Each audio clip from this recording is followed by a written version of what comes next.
Sonic Frontiers is the latest mainline entry in Sega's flagship Sonic the Hedgehog franchise, a series that has been near and dear to my heart since I was but a small child. It's also a series that has had a rough couple of years, at least in the gaming side of things.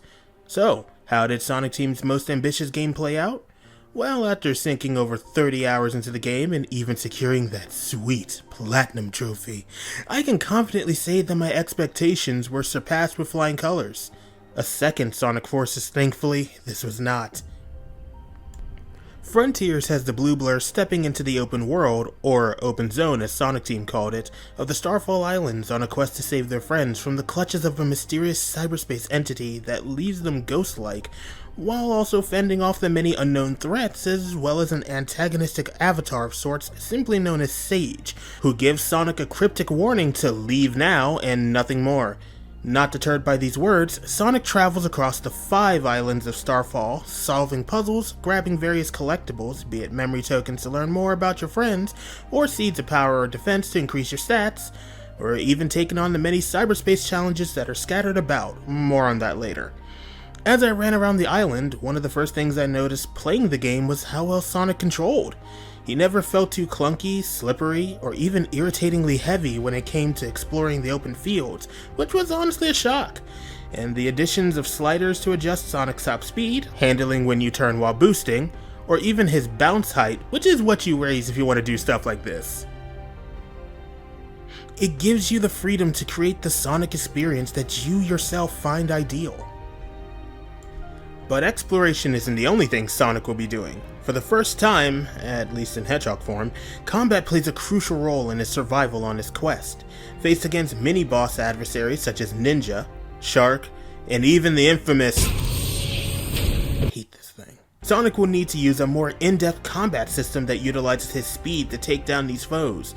It won't be an easy task unless you use the skill points you earn from defeating smaller enemies to unlock various skills that'll make fights that start off feeling a bit janky to being a satisfyingly fun time like a more restrictive Devil May Cry as you string together long combos of attacks together.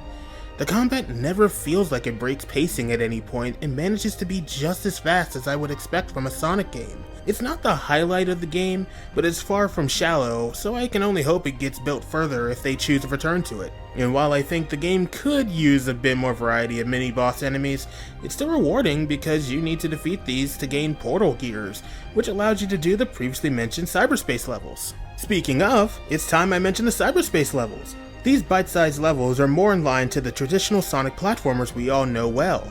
Basically, get from point A to point B as fast as you can to get that sweet S rank, and in turn get more gate keys to unlock each of the 7 Chaos Emeralds. Each level has 4 missions, which are usually reaching the goal, getting an S rank, reaching the goal with a certain number of rings, and grabbing all 5 red star rings. Complete all 4 and you get extra keys, which makes progressing the story pretty easy. I personally find the cyberspace levels fun to play, well, except the 2D levels. Those kinda suck.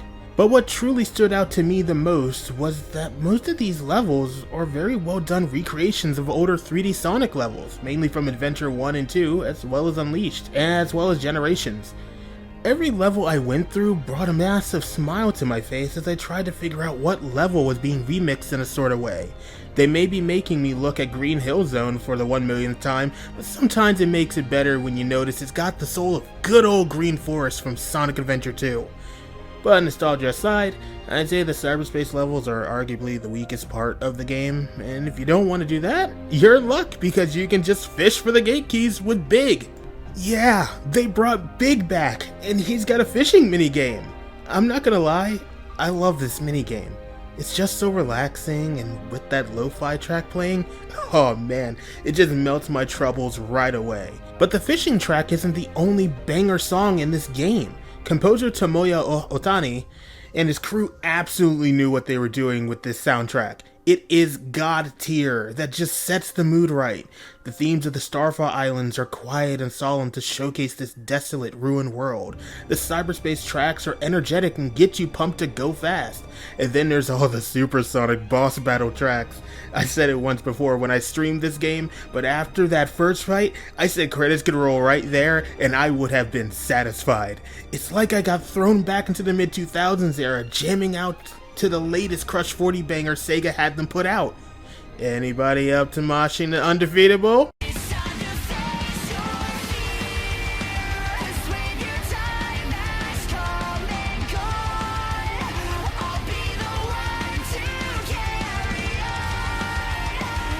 Sonic Team has absolutely put so much passion into Sonic Frontiers, and I could go on and on about the things I love with this game. I didn't even really take the time to mention the fantastic job Ian Flynn and the other writers did on the story, or how well the voice cast did bringing these characters to life. Like, say what you want about Roger's portrayal of Sonic, but this was his golden moment. He absolutely killed it. Even the legendary Mike Pollock had me crying a few times with his portrayal of Eggman. Seriously, check out the Egg memos, they're great. Yeah, the game isn't perfect. Some animations are a bit off, there's some camera issues here and there, and of course there's the infamous pop-in textures and platforms that occur throughout the game, which tend to be a bit distracting and makes platforming a slight pain sometimes. But I don't know, there's just so much addicting fun to be had playing the game that I'm willing to look past those issues as like minor nitpicks. Heck, I can even look past the more serious issues at the less than stellar endgame that was obviously rushed due to a lack of time and budget. Sonic Frontiers may be a bit unpolished here and there, but if you're willing to put aside the issues it has, you'll still have what I personally feel is the best and most fun Sonic game in a long while. But hey, don't just take my word for it. You should always get a second opinion. Thanks, Ty, that was great. Okay, so Sonic Frontiers recently released, and here are my thoughts on it. Now, obviously Sonic Frontiers is the Blue Blur's first foray into a true 3D open zone game. And well, I think it's great. For Sonic's first time into a new genre like this, I really think Sonic Team knocked it out of the park. Combat feels fast and incredibly fluid. Sonic feels really good to control, surprisingly. I honestly thought there'd be a little issue with that, but he really does feel great. Now, the combat doesn't go too deep, but this is the first game in this genre for the Sonic series, and I expect a sequel or any follow-up in this nature would expand on that. Essentially, your move pool is pretty small, and you can max it out within the second area. But even Sonic's base combo still feels incredibly snappy and fluid. The story, in my opinion, was okay. It was probably the deepest I've seen Sonic in the gang so far, but I didn't get too much enjoyment out of it. And in all honesty, I'm not really playing this game for its narrative. I'm really here for the gameplay. But you can certainly tell the game had a more serious tone, and I think that really worked for this title. Not taking itself too seriously like we've seen in past entries in the Sonic series, but hits that sweet spot. In fact, some of the dialogue between Sonic, Tails, and Knuckles is actually quite heartwarming. If you've been following Sonic or you've been a fan of the games for a while, then you'll really like this aspect. I won't go into too much spoilers about the overall narrative, but like I said, I enjoyed it. It wasn't great. It didn't do anything insanely different in terms of the genre. It was fun, and it was different from anything I have seen in the Sonic series so far. So I really do hope they decide to continue with this type of storytelling for the Blue Blur. Now, in terms of core gameplay design, I think Sonic excels in this department. The gameplay is incredible. The moment-to-moment action, the speed, everything about this game is so fun. It's like taking Sonic and essentially just throwing him in an open playground. There's so much to do. And when I say that, I really mean it. Every single place you turn or look, there is a spring, a ramp, something for Sonic to traverse or do. And it feels so fun.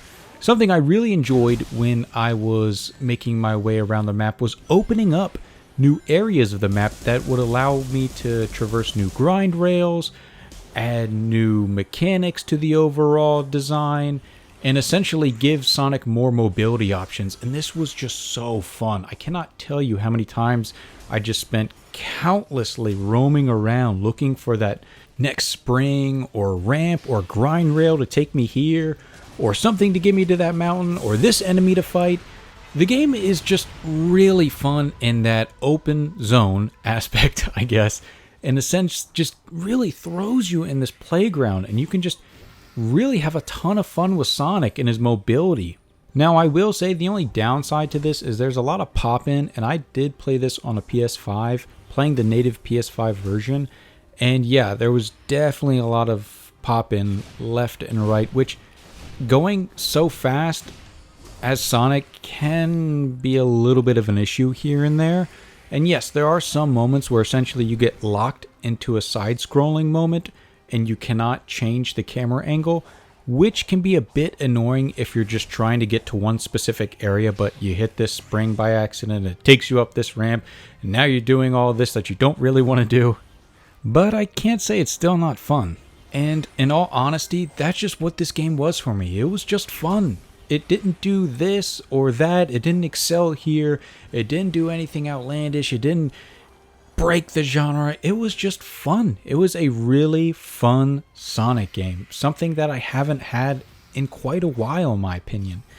Now, yes, it has its issues like every single game known to man, but I would highly recommend picking this up. If you're a fan of the series, please support this game and go buy it. If you're a newcomer and you just want to try it out, this is a great entry point for any new Sonic fan. This game certainly does suffer from being the first in this line of games for Sonic, in the sense that you can see something that they could have essentially built upon, or something that they plan on building upon. You can see issues that can be fleshed out for a sequel. So I didn't really have issues in the sense of, oh my gosh, this is bad, because I know it's just the starting point.